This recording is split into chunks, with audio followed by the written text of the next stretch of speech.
Prions. Seigneur, si tu ne viens toi-même ouvrir les Écritures, notre lecture sera pauvre et notre compréhension limitée. Mais si ton esprit nous éclaire, ta parole fera sens, notre marche s'orientera, notre chemin se précisera. Saint-Esprit, viens ouvrir notre cœur et notre intelligence à la compréhension de ta parole.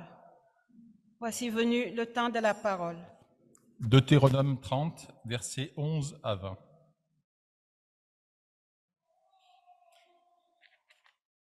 La loi que je vous communique aujourd'hui n'est pas trop difficile à comprendre, ni hors d'atteinte pour vous.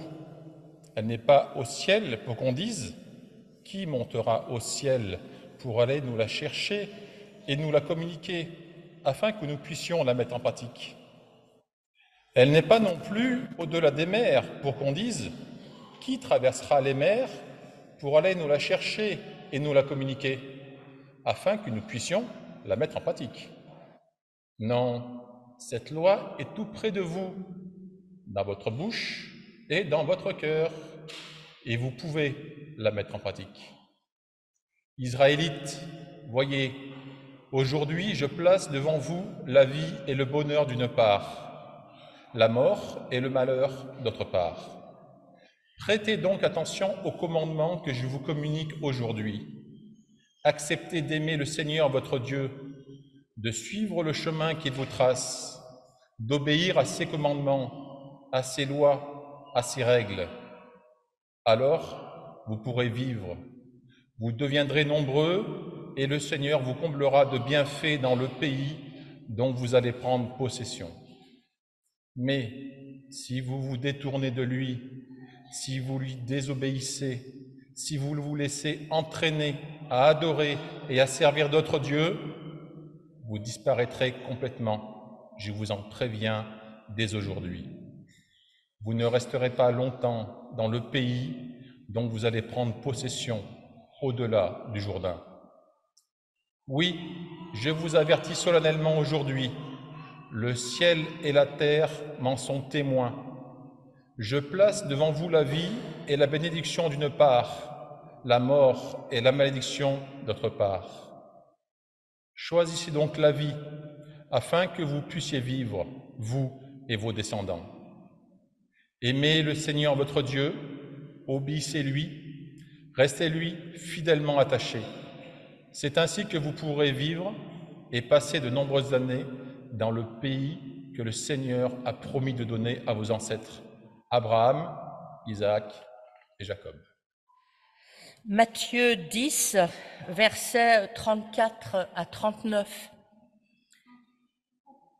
Ne pensez pas que je sois venu apporter la paix au monde. Je ne suis pas venu apporter la paix, mais le combat. Je suis venu opposer l'homme à son père, la fille à sa mère, la belle-fille à sa belle-mère. On aura pour ennemis les membres de sa propre famille.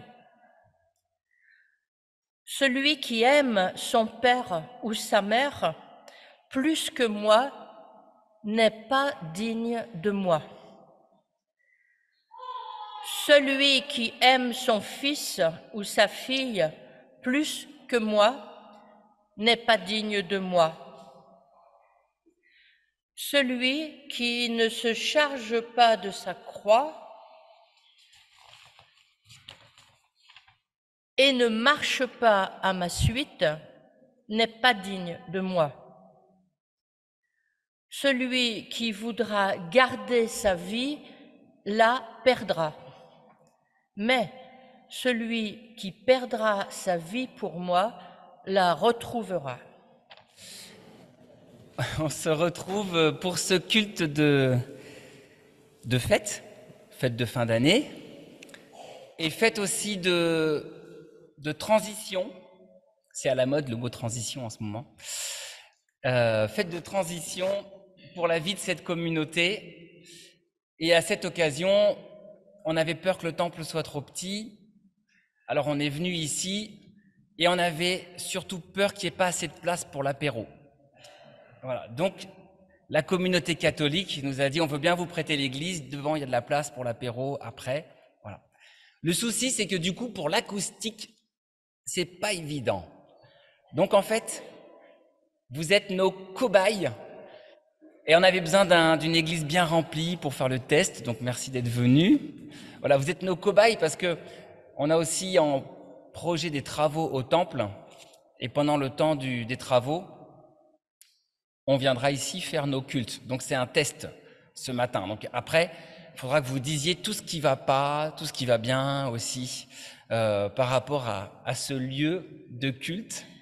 Et merci aux musiciens de jouer dans des conditions comme ça, c'est pas évident. Alors certains pensent que mon changement de poste pour Lyon, c'est une promotion. Et j'ai entendu ce terme, d'ailleurs aussi bien de la part de gens complètement extérieurs à l'Église. Alors eux, je leur en veux pas, parce que c'est comme ça que fonctionne le monde en quelque sorte, mais même des gens qui viennent tous les dimanches au culte emploient ce mot. C'est pourtant vraiment mal connaître notre Église que d'imaginer cela. Tous les pasteurs ont le même statut et gagnent le même salaire. Comme ça, je l'ai dit, ça y est, c'est casé. C'est pas une promotion salariale, je vais pas gagner plus l'année prochaine. En fait, c'est pas tout à fait vrai, je vais avoir des tickets restaurants. Voilà. Comme ça, je le dis à tout le monde, comme ça, vous aurez plus besoin de me poser la question. Voilà. Mais les pasteurs dans les églises protestantes, ils ont tous le même statut. Et devenir président du conseil régional de l'Église protestante unie de France en région Centre-Alpes-Rhône, aussi pompeux soit le titre, n'est qu'un mandat parmi d'autres, mandats limités dans le temps. Dans l'appel que j'ai reçu pour ce poste, il y a certes une reconnaissance qui me touche, donc évidemment, je ne suis pas insensible à cet appel et au changement que ça implique, et à la reconnaissance, mais cet appel n'implique pas en aucun cas une posture hiérarchique de supériorité. D'ailleurs, il y a quelques pasteurs de la région dans ce temple, je pense qu'ils ne manqueront pas de me le rappeler le jour où j'essayerai d'avoir un minimum d'autorité. Dans l'ancien texte constitutif de notre Église, c'était la discipline de l'Église réformée de France, on parlait de soumission mutuelle. Le terme a été perdu, mais on a en gros l'idée quand même dans la constitution de l'Église protestante unie. Soumission mutuelle, ça marche entre les pasteurs, ça marche entre pasteurs et paroissiens, et entre paroissiens et pasteurs, ça marche dans tous les sens. Donc c'est pas une promotion. D'autres personnes qui connaissent mieux l'Église protestante me disent, en bon connaisseur, que je suis complètement fou d'avoir accepté ce poste inconfortable et surtout ce poste loin du terrain. Alors, il n'y en a pas beaucoup qui ont osé me le dire, mais il y en a beaucoup qui le pensent. Voilà. Comme ça, c'est pareil, hein. Moi, j'aime bien, je mets toujours les pieds dans le plat, j'aime bien, comme ça, après, on en discute et puis c'est mieux. Alors, j'ai dit oui à cet appel, justement, parce que j'ai aimé et que j'aime être un pasteur de terrain. J'ai aimé ce temps avec vous à Romans. J'ai aimé pouvoir accompagner cette communauté pour aller ensemble au-delà des frustrations et des conflits qui faisaient souffrir les uns les autres, qui faisaient souffrir les membres de ce corps communautaire.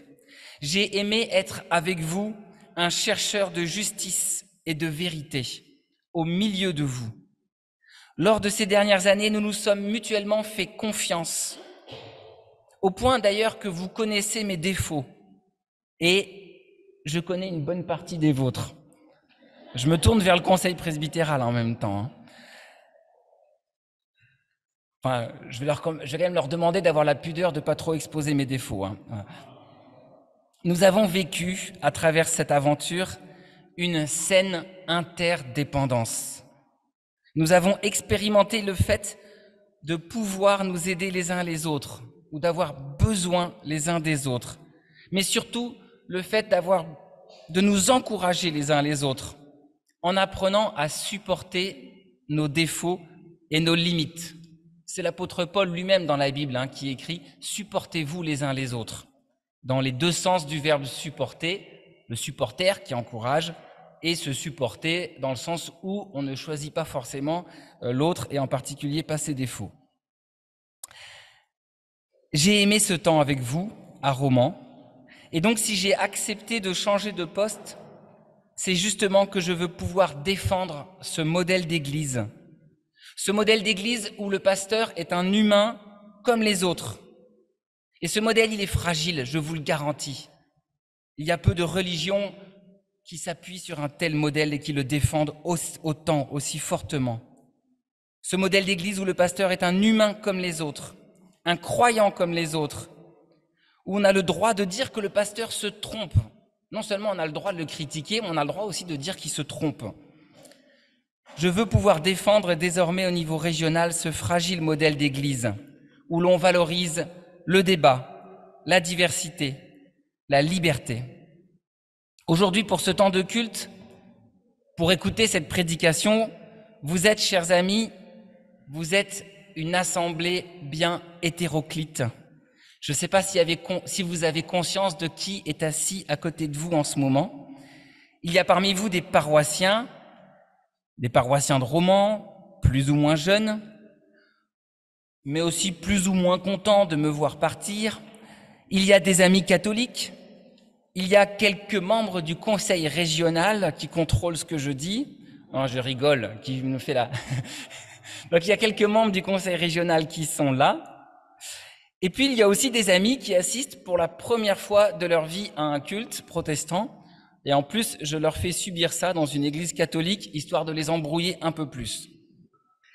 Parmi eux, il y a les amis de la fanfare de la maison de quartier Coluche, la Zygomaclique, vous les reconnaîtrez à leur t-shirt. Donc ces amis de la fanfare qui ont contribué à ma thérapie, ou qui contribuent à ma thérapie pour sortir d'une austérité protestante parfois un peu coincée, dont certains d'entre vous sont un peu malades, je ne suis pas le seul. Voilà. La diversité de cette assemblée, c'est aussi une diversité de sensibilité théologique. On a tous des manières différentes de louer Dieu, de chanter Dieu, de prier Dieu. On a des goûts musicaux différents, on ne prie pas tous de la même manière, on n'interprète pas les textes de la même manière.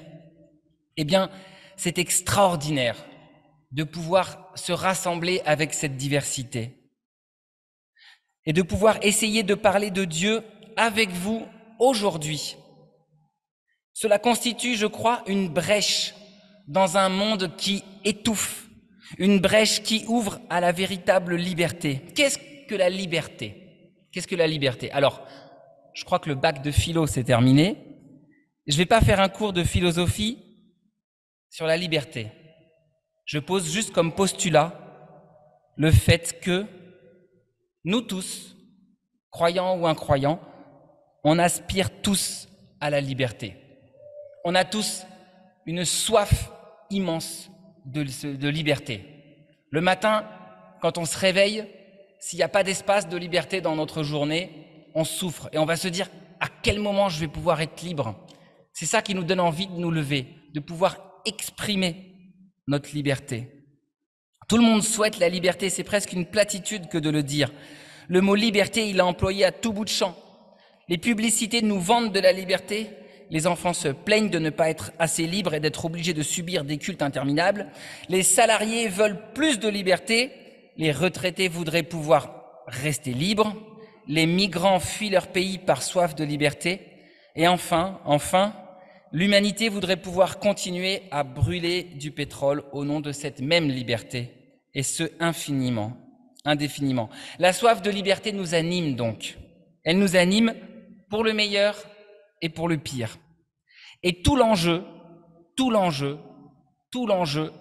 c'est de défendre une liberté juste, une liberté qui n'écrase pas l'autre, une liberté qui porte du fruit et pas une liberté qui détruit. Or, je crois que la figure du pasteur est justement au service de cet idéal.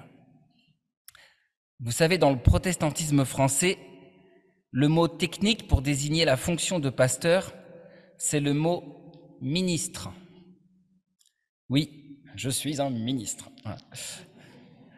Et comme tous les ministres, ça veut dire que je suis sur un siège éjectable. Voilà. Voilà. Parce que le mot ministre, ah oui, j'ai oublié de préciser, on n'est quand même pas ministre du gouvernement français, on est ministre de l'Évangile, pas ministre de l'Église, ministre de l'Évangile, et même autrefois on disait ministre du Saint-Évangile, c'est encore plus pompeux. Et le mot ministère, il signifie serviteur. Donc on peut dire que le pasteur est un serviteur, non pas de l'Église, mais un serviteur de l'Évangile, et donc un serviteur de la parole de Dieu. Pourquoi consacrer autant d'énergie pour cette fonction? Pourquoi en faire un métier professionnel? Pourquoi discerner des pasteurs? Pourquoi chercher encore et encore des pasteurs? Pourquoi former des pasteurs? Pourquoi les payer pour cette fonction? Tout simplement parce que nous croyons, sœurs et frères, que seule la parole de Dieu peut nous garantir la vraie liberté. Parce que nous croyons que nous avons besoin de la parole de Dieu pour garantir la vraie liberté. Cette liberté juste dont je parlais tout à l'heure. Dès lors, il est important de se donner les moyens de faire résonner cette parole en se dotant non pas uniquement de bâtiments, mais aussi de ministres de la parole. Comme l'exprime magnifiquement Ésaïe au chapitre 55, c'est par sa parole que Dieu agit dans le monde. Dieu n'agit pas avec des baguettes magiques, il n'agit pas à coups de dollars ou à coups de décrets, il agit avec des mots. Comme la pluie et la neige descendent des cieux et n'y retournent pas sans avoir arrosé, fécondé la terre et fait germer les plantes, sans avoir donné de la semence au semeur et du pain à celui qui mange, ainsi en est-il de la parole qui sort de la bouche de Dieu.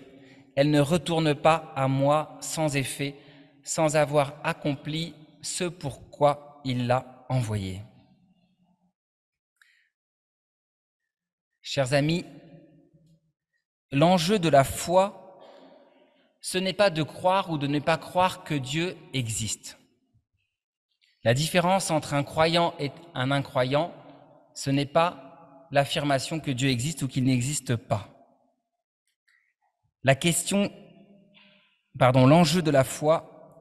L'enjeu de la foi pour moi, c'est de croire si la vie a un sens ou si elle n'en a pas. La question de l'existence de Dieu, elle est secondaire. C'est celle de son amour qui est essentielle. La question qui est essentielle, c'est de croire en l'amour de Dieu, pas de croire ou de ne pas croire en Dieu. Croire en un Dieu un et infiniment amour. Si nous affirmons que la vie est le fruit d'un amour infini, qui nous précède, qui nous dépasse, et que ce cadeau nous appelle à aimer à notre tour, à devenir acteurs libres de cet amour, là, notre vie prend une coloration tout autre. Nous choisissons de donner au lieu de nous laisser dépouiller. C'est exactement ce que dit Moïse à l'ensemble du peuple dans le livre de Deutéronome. Il y a devant nous le malheur ou le bonheur. À nous de choisir. À nous de choisir le bonheur. C'est là que réside notre liberté, dans nos efforts pour choisir la vie. Choisissez donc la vie pour que vous viviez, vous et vos descendants. Aimez le Seigneur, votre Dieu, en écoutant ce qu'il dit, en vous attachant à lui. Ainsi, vous pourrez vivre et passer de nombreuses années dans le pays que le Seigneur a promis de donner à vos ancêtres, Abraham, Isaac et Jacob. On va faire une petite pause sur le livre de Deutéronome. C'est une collection de discours de Moïse. À la fin de sa vie, Moïse livre une sorte de testament spirituel. C'est le moment où le peuple hébreu va enfin pouvoir entrer dans la terre promise. Moïse va rester, le peuple va continuer. C'est l'inverse d'aujourd'hui, si vous voulez. Si vous voyez en moi Moïse aujourd'hui, c'est dans l'autre sens. Voilà, c'est à l'envers. C'est moi je reste et vous partez. Alors peut-être que je suis pas Moïse, bon, j'en sais rien. Voilà. ou peut-être que vous vous déplacez tout en restant à Romans. C'est compliqué. Ouais. Ce que les lecteurs occidentaux que nous sommes ont du mal à saisir, c'est que le peuple rassemblé qui entend ce discours vibrant de Moïse, dans sa tête, il vient d'être libéré. C'est un peuple qui sort de la catastrophe. Il était oppressé en Égypte, il était écrasé en Égypte. Alors oui, il avait de quoi manger. Oui, il avait un toit au-dessus de sa tête. Oui, il pouvait avoir une voiture personnelle garée devant chez lui. Oui, il avait la clim et le chauffage, mais il n'avait aucune autonomie. Chacune de ces journées ne dépendait que du bon vouloir du Pharaon et de ses soldats. Lors de la Pâque et avec la traversée de la mer Rouge, Dieu libère son peuple. Conduit par Moïse, il va connaître le difficile exercice de la liberté. Pendant 40 ans dans le désert, ce sera beaucoup moins confortable qu'en Égypte. Le peuple souffrira de la faim et des menaces des autres peuples. Mais au moins, il est libre. Il est enfin libre. Il a été libéré par la parole de Dieu. Et dans la pensée orientale, la parole, elle est performative. La parole signifie action.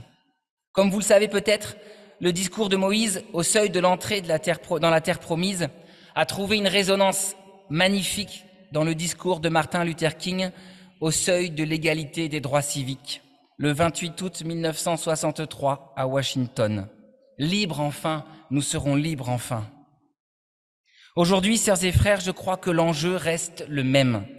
Défendre l'amour, défendre la liberté, c'est-à-dire défendre la vie. Cela relève du combat, un combat qui demande toute notre volonté. Dans notre monde à la dérive, il y a tellement de forces qui nous tirent vers l'égoïsme, vers le repli sur soi, vers le fatalisme, vers la recherche du confort, du maintien du confort. Il y a tellement de forces qui vont dans ce sens qu'on a besoin d'être encouragé sans cesse, de s'encourager sans cesse. Figurez-vous que... Je vais faire une petite pause. J'avance quand même, je vous rassure, il n'y a pas 36 000 pages dans ma prédication. Petit retour en arrière. Il y a 7 ans, quand vous m'avez accueilli à Romans, j'ai prêché sur ces paroles de Jean-Baptiste dans l'évangile de Luc, qui disait « Il vient, celui qui est plus puissant que moi, et ce serait encore trop d'honneur pour moi que de délier la lanière de ses sandales. Lui vous baptisera dans l'Esprit Saint et le feu. Il a sa fourche à la main, il va nettoyer son aire, il recueillera le blé dans sa grange, mais il brûlera la paille dans un feu qui ne s'éteint pas. » Jean annonçait la bonne nouvelle au peuple avec beaucoup d'autres encouragements. Est-ce qu'il y en a qui se souviennent de la couleur de ma cravate le 18 septembre 2016? Orange, voilà. J'avais mis une cravate de couleur orange, couleur feu, pour dire que j'espérais bien mettre le feu à la communauté de Romans pendant mon ministère. Et j'avais dit ça avec un mélange de légèreté comme maintenant, mais aussi de gravité, parce que figurez-vous que 5 jours avant ce 18 septembre 2016, des jeunes avaient incendié l'ancienne école Ninon-Valin de la Monnaie, qui servait de bibliothèque à ce moment-là, parce qu'il y avait des travaux dans la bibliothèque. Et toute la ville de Romans était sous le choc de cet incendie, de jeunes délinquants complètement insensés. Tout le monde était effondré de constater la bêtise saccageant un lieu qui était pourtant offert par la collectivité pour ce quartier. Alors, au moment où je dis cette prédication ce matin, comment ne pas être tenté par le fatalisme? Alors que notre pays compte les nuits de violence depuis qu'un jeune a été tué par un policier à Nanterre. Doit-on dire que la violence a toujours existé et qu'elle existera toujours? Ça, c'est le fatalisme. Doit-on dire cela? Doit-on s'y résigner? Non, je ne crois pas. Je crois que la parole de Dieu nous pousse à lutter chaque jour contre ces forces du mal, qui existent dans ces lieux de misère, mais aussi, évidemment, en chacun de nous. Ces forces du mal qui existent en chacun de nous et qu'il nous faut apprendre à canaliser pour défendre la vie. C'est pourquoi Jésus n'hésite pas à parler de combat, avec des mots qui sont durs, qui nous bouleversent, qui nous choquent. Ne pensez pas que je sois venu apporter la paix sur la terre. Je ne suis pas venu apporter la paix, mais le combat. Chers amis de Romans et des environs, que vous soyez protestants ou non, reconnaissez que nous avons bien du mal, que nous avons... Pardon. Chers amis, reconnaissons que nous avons, à bien des égards, combattu ensemble pour la liberté et pour la vérité, d'une manière ou d'une autre. Ce n'est pas un combat sanglant que nous avons mené. Ce n'est pas un combat sanglant que nous avons mené, ce combat que l'humanité mène si souvent malgré elle. Ce que nous avons mené et ce que nous continuerons à mener, c'est un combat d'idées. Et c'est surtout un combat spirituel, un combat intérieur contre le mal. Merci d'avoir partagé avec moi ce bout de chemin. J'espère que vous resterez dans cette dynamique de vigilance par rapport aux difficultés qui arrivent les unes après les autres. Ne vous laissez pas atteindre par le découragement, par la rancœur, la nostalgie, la tristesse ou le fatalisme. Laissez au contraire la parole de Dieu surgir en vous comme elle le fait si bien en nous surprenant. Laissez la parole de Dieu agir en vous, comme elle le fait dans le cœur du peuple hébreu à l'écoute de Moïse, et comme l'a fait le peuple réuni autour de Jésus en écoutant le sermon sur la montagne qui précède le texte de Matthieu 10. N'oubliez pas aussi, à côté de ces combats nécessaires, de cultiver la joie de vivre, parce que c'est pour la joie que Dieu a créé le monde. Que cette joie habite en vous, jour après jour, et que Dieu vous donne de persévérer sur ce chemin. Choisissez la vie. Amen.